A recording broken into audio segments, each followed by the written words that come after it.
có thể bắt đầu nghĩ đến việc ra đi sau Euro 2024.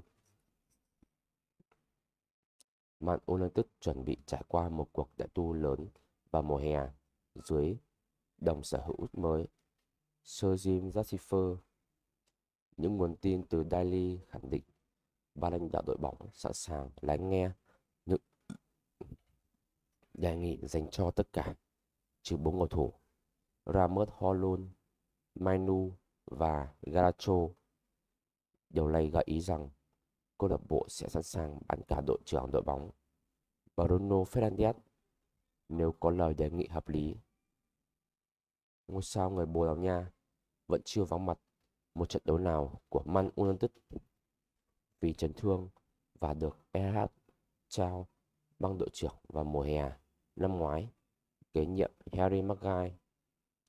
Fernandes sẽ bước sang tuổi 30 vào tháng 9 khi hợp đồng còn 2 năm, kèm theo tùy chọn gia nhập thêm 1 năm.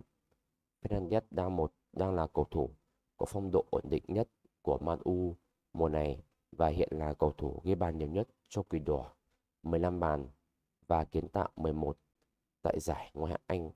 Cựu cầu thủ Sporting Lisbon có 10 bàn thắng và 7 đường kiến tạo.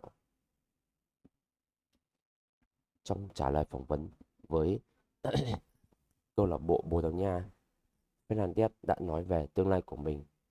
Tôi không nghĩ về những thứ khác vào lúc này. Và rõ ràng, điều đó không chỉ phụ thuộc vào tôi. Một cầu thủ luôn phải đứng ở đây. Nhưng đồng thời, bạn cũng phải muốn anh ta ở lại. Hiện tại, tôi cảm thấy điều đó ở cả hai bên. Tôi không nghĩ điều quá nhiều về tương lai, nhất là vì rõ ràng mùa giải này đã không đạt được phong độ mà tôi mong đợi, dù là cá nhân hay là tập thể. Cho đến nay, chúng tôi vẫn có thể kết thúc mùa giải bằng chức vô địch FA Cup. Sau đó, chúng tôi sắp có một kỳ Euro rất quan trọng. Vì vậy, thành thật mà nói, nếu chúng tôi phải nghĩ đến việc không tiếp tục thi đấu ở Premier League thì phải đến Euro sau, bởi vì không có gì có thể khiến tôi mất tập trung vào trận chung kết FA Cup và Euro.